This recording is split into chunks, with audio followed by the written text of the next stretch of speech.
Cultural Radionics.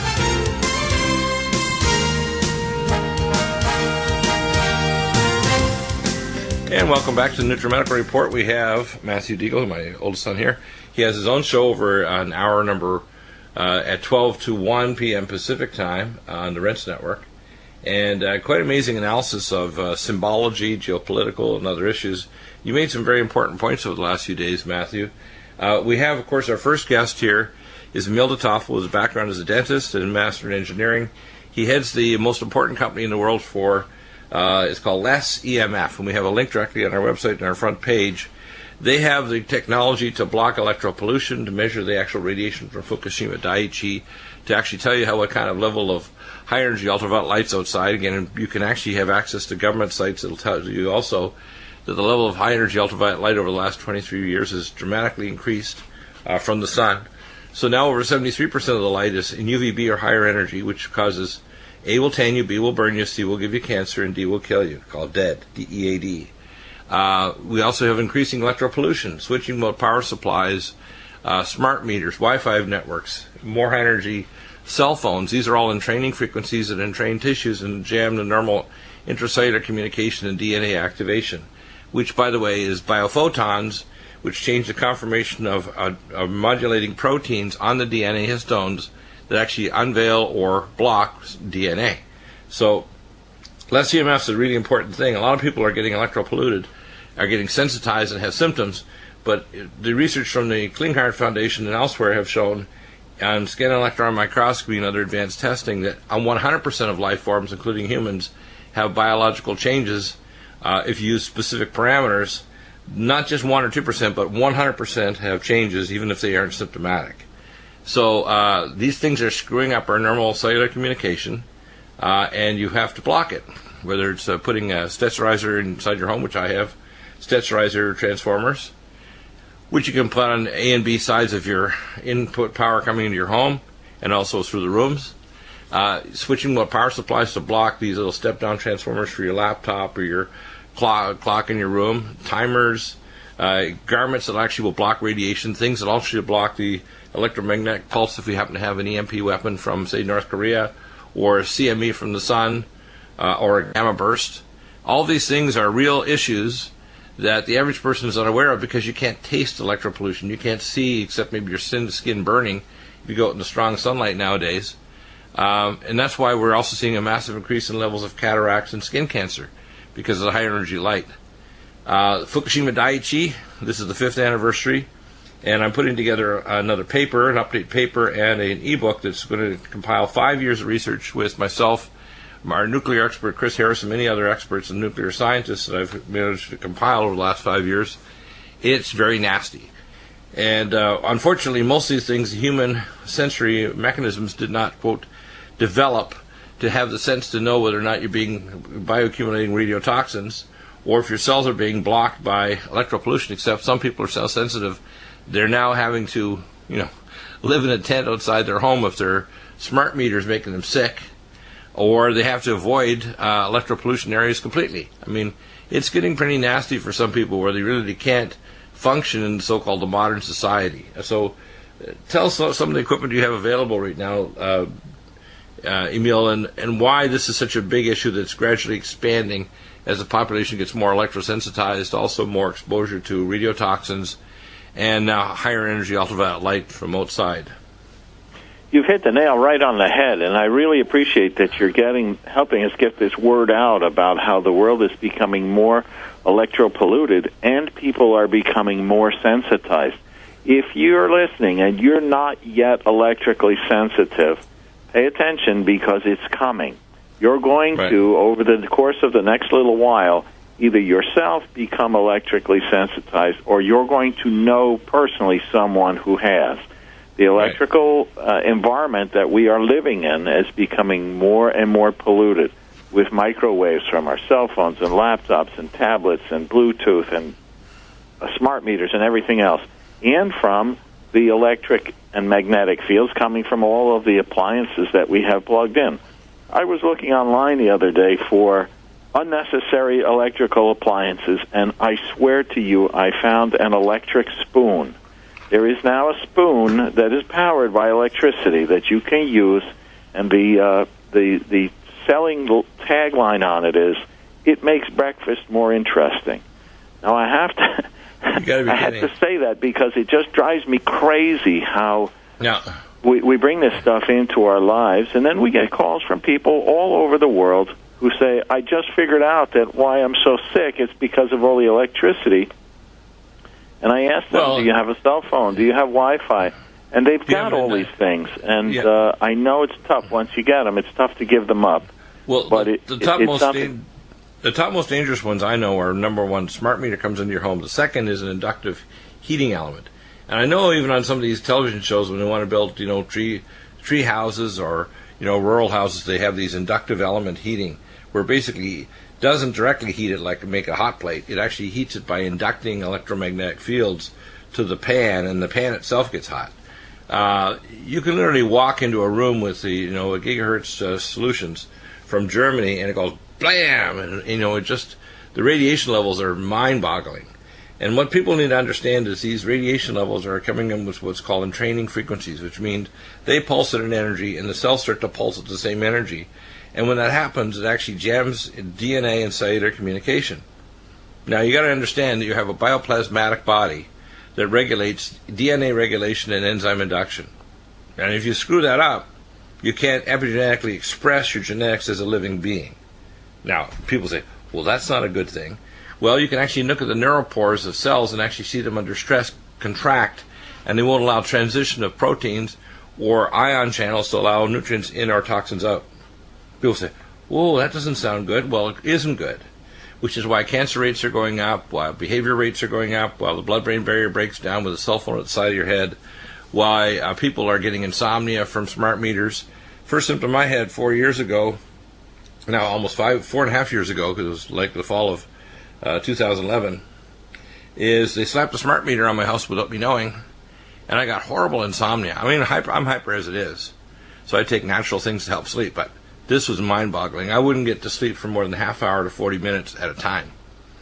And I went outside and found out, what did they put on my house? So I started researching, contacted you and said, what is this? Because I think we were already doing some things on electropollution. He says, you need a gigahertz solution. So I took it and pointed at it, and it was hitting at every 7 seconds at over 2,000 microwatts per square meter. And then I pointed at the homes of nearby neighbors. And we have a 14-acre area with 8 homes. And you could aim it at somebody 300 or 400 yards away, and they were going, bam, and you're starting to see this directional antenna going off scale. It's like, whoa.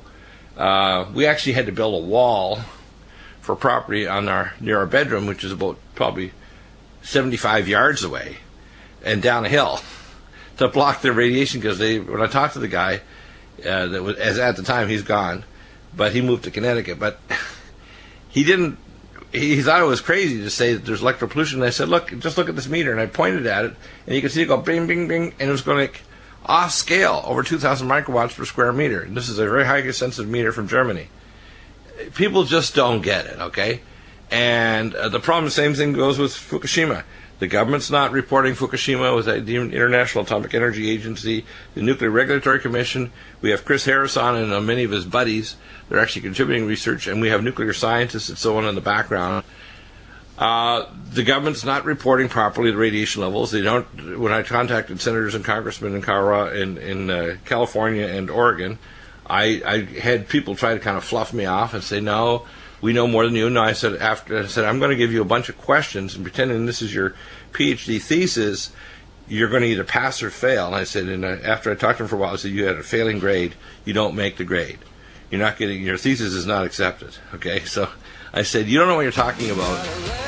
We have a serious problem here with radiation, bioaccumulation, electropollution, toxic chemicals, and now, of course, high energy ultraviolet light. And people think they don't need protection. Yeah, really. Well, you wonder why your health is going down the toilet.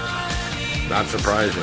Things like diabetes, autism, cancer, behavioral disorders, insomnia, many, many problems, all triggered off by electropollution. And the latest, of course, we have Matthew Deagle here, my son, and his website is MatthewDeagle, Deagle.com.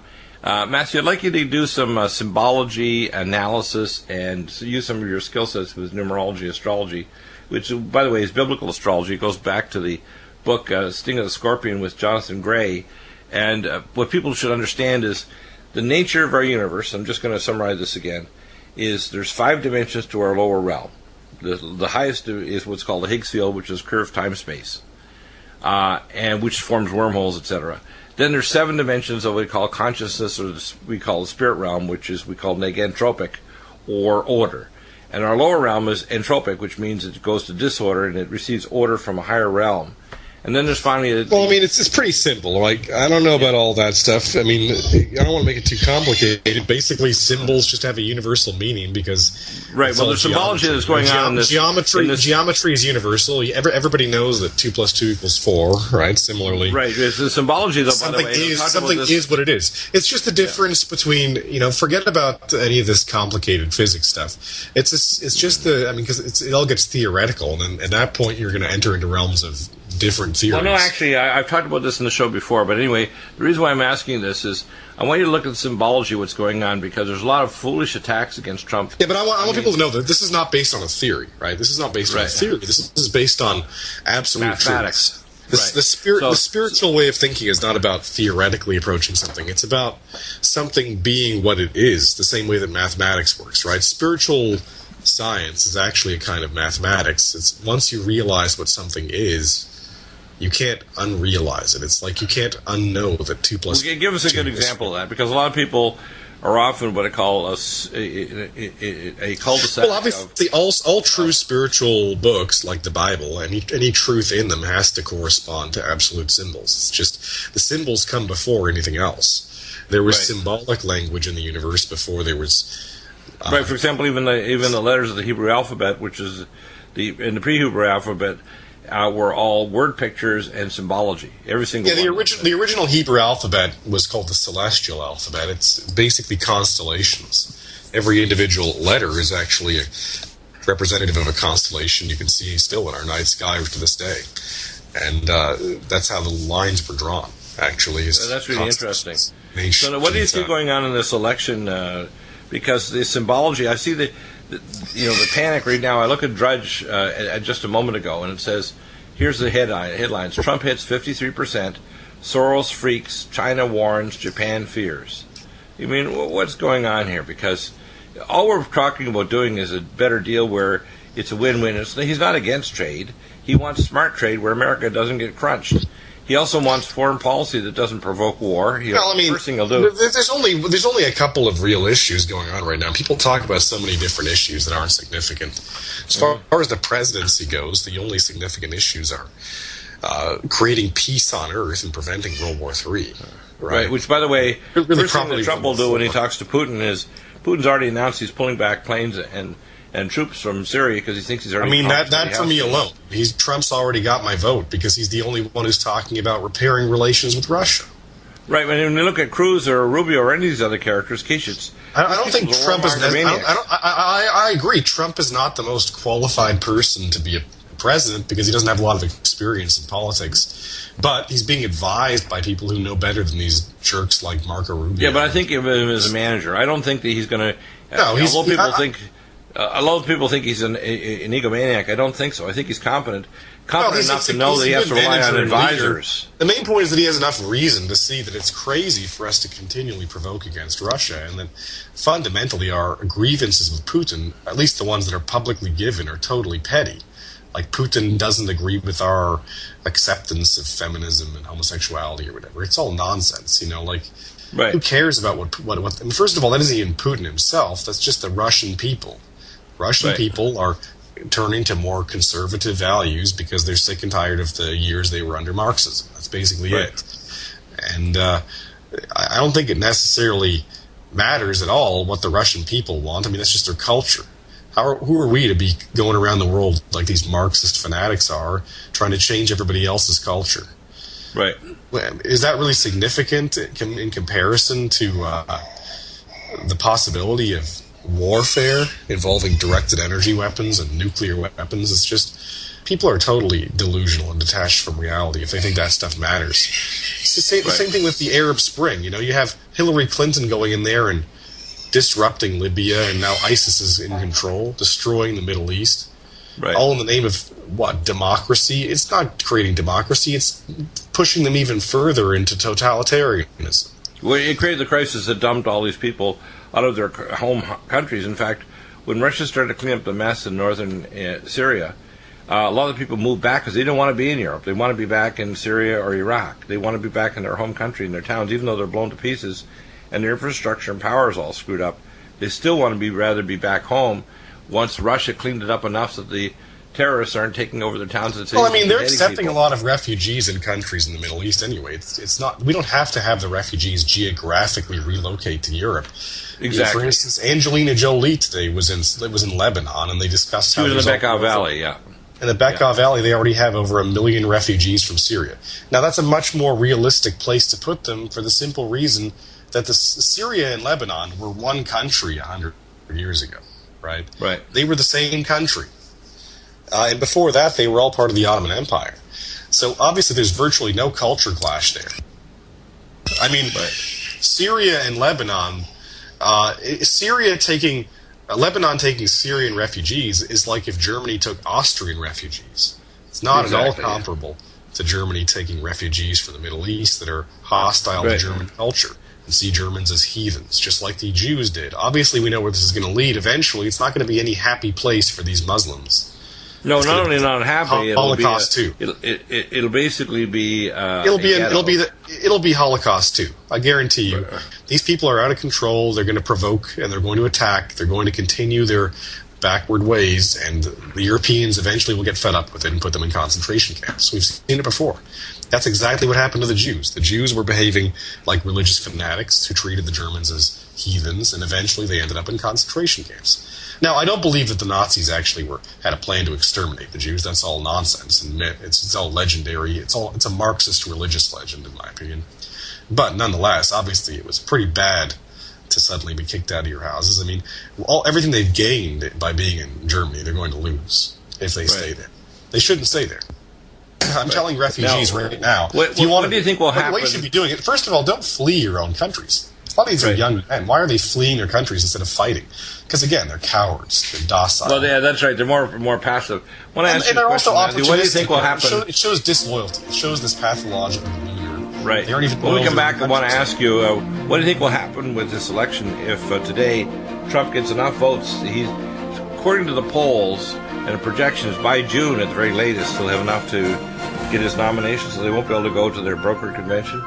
But it looks to me like if he gets, a big lead, he's tied up with Kasich in Ohio, and he looks like he's going to win Florida. This is a big deal, isn't it? Welcome back.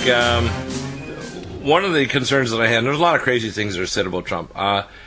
If he was a high-level Mason, which I know there's some evidence maybe his father was in the past, there's a lot of people. If you go back in somebody's parent or grandparent, you're going to find Masons all over the place. Yeah, I think even Alex Jones said like his dad was a Mason or something. I mean, I don't see any evidence that he was at all Masons in the inner clique of the Washington D.C. In fact, the fact that he's being by so many 57 private jets went to Hilton Head, South Carolina, just a week ago to try to dump Trump. The reason why there's so much vile attack on him is because he's attacking both sides, the Democrat and Republican side of this mess. So the fact that he's getting so much support, in fact, after the attack by the city at Damasio. Yeah, so this is the latest piece of disinformation about Trump. There's no evidence for it as far as I can find. And, I mean, not to mention, there is evidence to the contrary, at least as far as whatever the real secret society is, or Marxist collective or whatever. I mean, first of all, the real secret society nowadays isn't Masons, right? Masons used to be the big secret society back in the secret society is the CIA and NSA and DARPA, right? 19th century, right?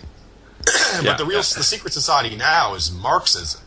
The religion of Marxism. It's not Masonry. Yeah, but Marxism is deeply embedded inside the CIA, NSA, and these other secret agencies. The big concern with Masonry to begin with is that a lot of Masons were friendly to Zionism and Israel, right?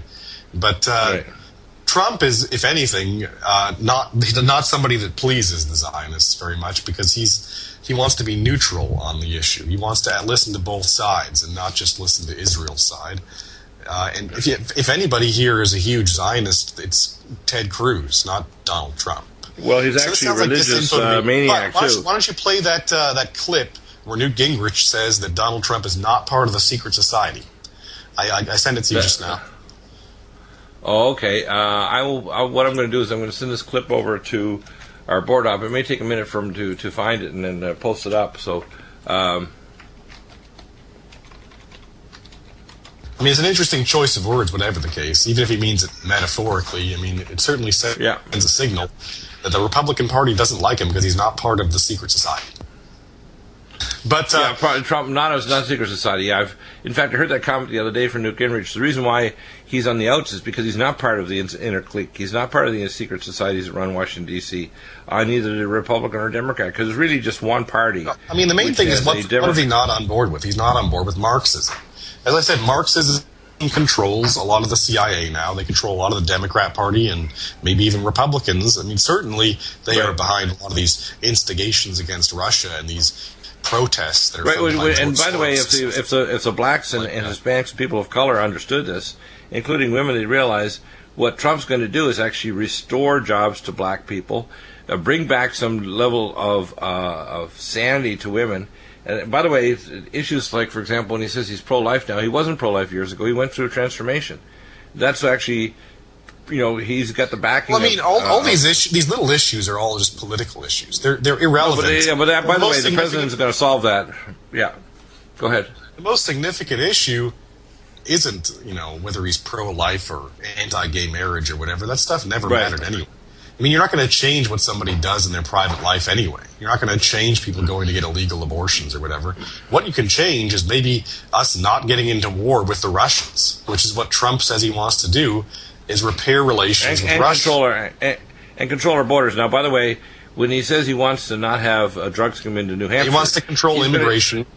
Maybe somewhat remedy the chaos that was caused by Kennedy. We have experts, for example, that I've talked to over the years that have basically said, we can't tolerate 100 million poor people arriving on our shores, basically without skill sets, and we're much more than we need to pick our fruit or do other basic. Yeah, but again, I mean, as I said, the whole idea of a merit-based immigration system is also false. That's the whole problem, is that we're letting in people that are hostile to this country on the basis of them being rich or well-educated. Exactly. What we need is a cultural base. Rich and well-educated people. Even that Muhammad Abdulaziz, the guy who attacked the Chattanooga U.S. Naval Reserve, he was also from a well-educated family of Palestinians. So do not think that means that they're good. No, I don't think that's the solution. In fact, I agree with you. I think the solution is actually just to facilitate legal immigration from Mexico. Because the problem with illegal immigration is that Mexicans come here and then end up being paid less than minimum wage, so that there's an unfairly competitive low wage in the market, which then takes jobs out of the market. But if they're competing for the same wages as everybody else, there's no harm done. Exactly, or you have a like I said, immigration too from Europe as well. Last week there was in January there was a story from last year. Apparently this is pretty widespread, and this is only one incident of this. As I said, apparently Chinese gangsters in Chicago were hiring Mexican illegal immigrants, $3.50 an hour, making them pay rent to live in one-bedroom apartments, 5 to a room. So again, this is criminal activity. This is not a matter of Marxists want to create anarchy, and they want to destroy cultures and borders. Right? That's all it's about. They always frame it as human rights and as egalitarianism and equal rights and not being racist or whatever. But it's not at all what it's about. I mean, really, these people are being treated worse because they're illegal. They'd be treated better if they were more border. If they were legal, they'd be much better. Then they would be required to cross the border legally, and therefore they would have actual rights. We'd also make sure that people that were repeated felons, for example, under Obama, it's now suggested there were 115 people that were already convicted felons that committed murder. 138 people died by these convicted felons, and they're re-released across the border to Mexico and came right back. Those people need to go to prison here. Come on. It's just standard practice. Of course, a country has borders.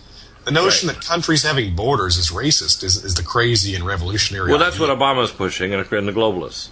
The Americans because they're Marxists. Anymore. Because they want, to varying degrees, they're all Marxists. Obama's mildly Marxist, in my opinion, compared to some of the people in his administration.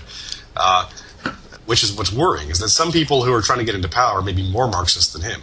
Now, I mean, yes... mean, I don't know what to think of Bernie Sanders. He's got he seems like an honest guy in terms of he sticks to the same ideology, right? He seems like an ideologue, but he's an ideologue, but has no way of doing what he wants to do. Well, the question is, what's his ideology? Is he really there to bring about equal rights and equal pay and so forth, or does he have a hidden Marxist ideology? That's the question and the danger here, because he could be a Marxist. In fact, Marx, right, he's a non-religious Jew, right, and that's always a bad sign because. Judaism has been a fringe religion for a long time, right? It's never been the mainstream religion. You mean after it's gone through Babylon for many centuries? I'm saying that Jews are always a minority in a fringe religion wherever they are. As a consequence, Jews more readily join into other fringe groups when they leave Judaism, when they become disaffected from Judaism. That's after being in Babylon for many centuries. What's happened? Well, I'm not talking about Babylon. I'm just talking about Jews, like Jews in Europe, Jews in the USA.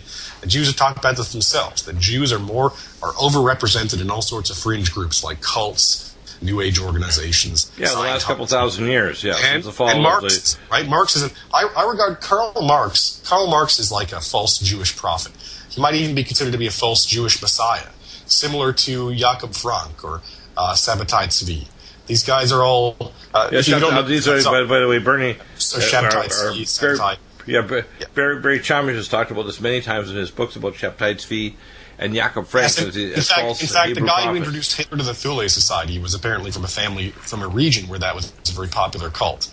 So yes, he was a guy who said he was the Messiah, prophesied Messiah of the Jews, and his followers worshipped him as God, etc. Basically, this sort of thing has happened commonly in Jews because, I mean, first of all, excuse me, Judaism itself is already pretty fanatical and fringe in a lot of ways.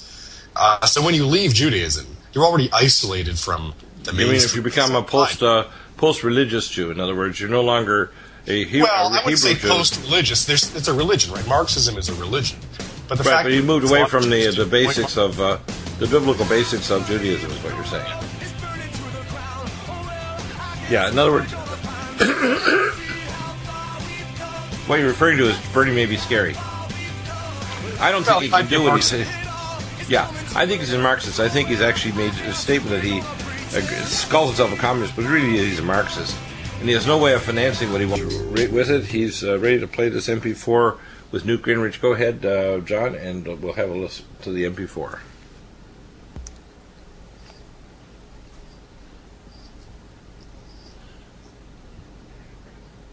Okay, we'll try again. Matt, what I want you to make a comment here before we kind of get, and John will tell me in my ear exactly whether we're ready to start to crash somehow. Can you talk a little bit about some of the things that you offer? If you go to MatthewDeagle.com, you provide some amazing services to help people on their health issues. You can even tell from their analysis which acupuncture points, financial decisions. Yeah, I can find out, as I said, these symbols are universal, and I can find out how they apply to you based on your time of birth, your name. If I have your specific time of birth, I can do a full natal analysis, which is $150, or I can just do a basic analysis if you don't know your time of birth. Right, and by the way, all this knowledge was known by people like Moses. Moses was trained by the high priest. All the ancient biblical well, like I said, no religion would be true if it weren't in line with these symbols to begin with. Well, the symbology literally regulates and controls reality. Without knowing the real meaning of a symbol, all you have is subjective opinions, but if you know the actual meaning of a symbol, then you can find out what something actually means in general. Right. And there's a collective we call superconscious, if you want to call it, with all the people. And, of course, the symbology is tied to that, and also these cycles affect the collective superconscious of the population. I mean, this is also very important because basically Marxism is part of materialism, right? Let's talk about that because I think it's something we raised this issue the other day. And I know that Tim tried to dismiss the idea of Marxism. It's not. It's not a mixed bag. It's pretty straightforward. Marxism. We're ready for this clip. Let's play it, please. The Republican Party in chaos. Joining us from Washington, Newt Gingrich. So how do you assess Mitt Romney's speech today? Why did he give it today? What is he trying to accomplish? Well, let me say, first of all, I was a little surprised just because I was with Mitt in Las Vegas when Donald Trump endorsed him, and I remember how effusively Mitt thanked Donald and praised him and talked about him as a great job creator. So it's a little bit over the top today. But I think Mitt represents personally the panic of the establishment wing of the party. And I think they all held their breath through Super Tuesday. Now it didn't work. And now they're faced with a very real prospect of Donald Trump becoming the leader of the party, and it absolutely drives them crazy. They just cannot imagine sharing. Well, because he's an outsider. He's not them. He's not part of the club. He's uncontrollable. He hasn't been through the initiation rites. He didn't belong to the secret society. And I think that they don't see him. They have no idea how to relate to him. And they don't want to pay attention to him. And despite the fact, and you were right, by the way, he's only gotten, about 35 to 40% of the vote. So he's not yet guaranteed to be the nominee. But week by week, he's gaining ground. And nationally, he's gaining strength. And I think that what you're going to see now for 2 weeks is an all-out frenzy. They have to beat him in Ohio, and they have to beat him in Florida, or this is over, because those are winner-take-all states. Yeah, and by the way, his numbers are up to 53% today. So as of that clip, it's gone up quite a bit to 53%. Yeah, that was back when Mitt Romney was betraying him, right? Showing what a turd Mitt Romney is. Right, and of course, Mitt turned Romney his back on the guy who supported him during his campaign. Well, and of course, this is an example of the so-called GOP party choosing somebody like a deadbeat like John McCain, and then this financial investment banker who basically for the last 6 weeks just disappeared. He's worried about this car park thing in Los Angeles or something for 9. It was ridiculous. He just disappeared for the last, and he could have beaten Obama, but he just disappeared. So this guy, as I say, choked.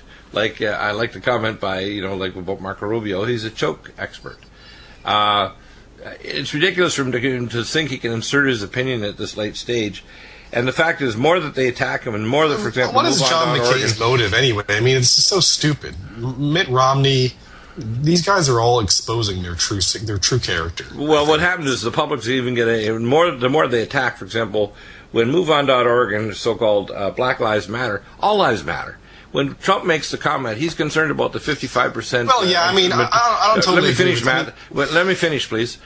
When we get a 55% unemployment rate for black people, and he talked about this in the last speech just on Friday, he's concerned about that. He knows that if we don't have stable black families where people get a job, then you're not going to get rid of what they call corrupt black thug culture. Well, remember, and that's what's destroying the blacks. Remember, the thing they don't want, right? The thing that the Marxists are always trying to prevent is anybody being genuinely neutral. Somebody being straight in the middle that is both in favor of solving economic unfairness and solving racism and so forth, and is conservative and wants to get rid of amorality, right? That's what they're afraid of. They don't want somebody who's going to both ban prostitution while it's being legalized increasingly throughout the country and in Europe. They don't want somebody who's going to go after that kind of stuff as well as be generous to the poor.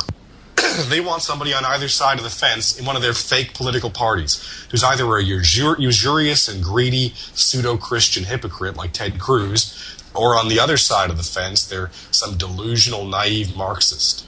But they want the genuine hardcore Marxists are what we want to watch out for.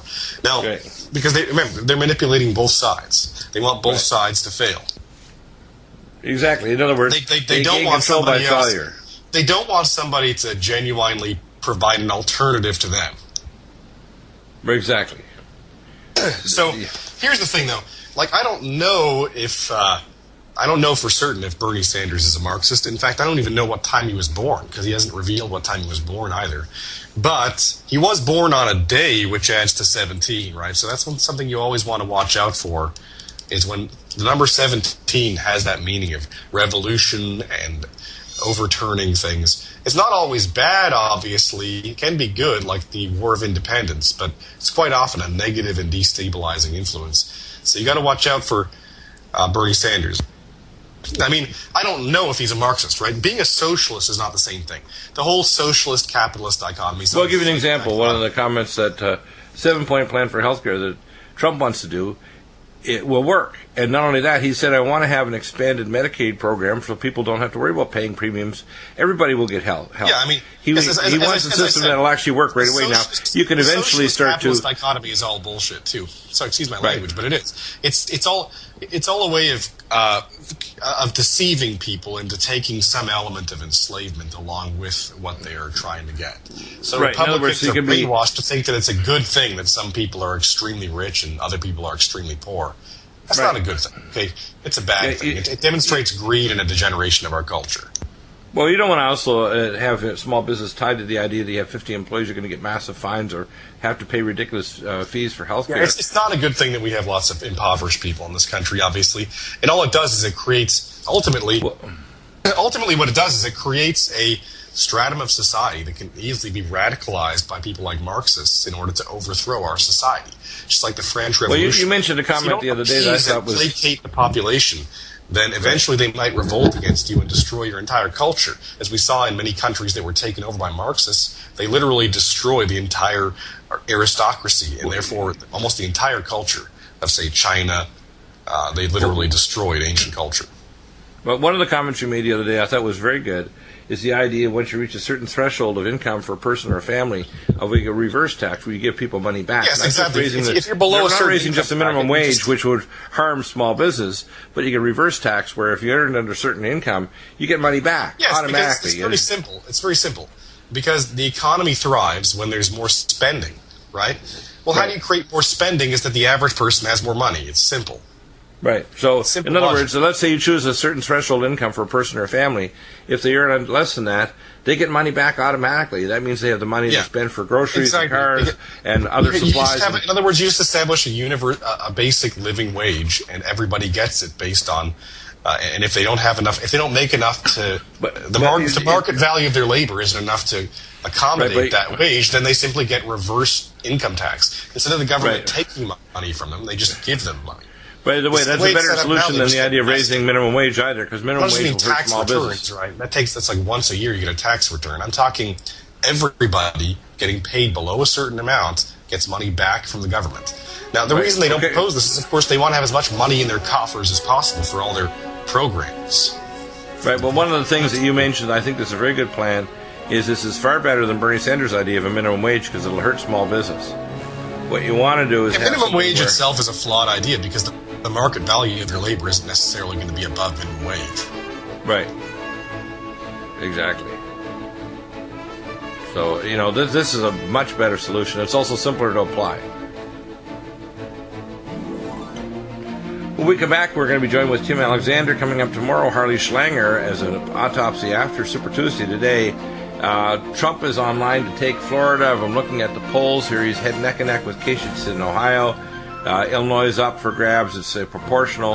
And I think that what we're likely to see here is Trump's going to make a big sweep today, and it's well on his way to get the number of delegates to clinch it.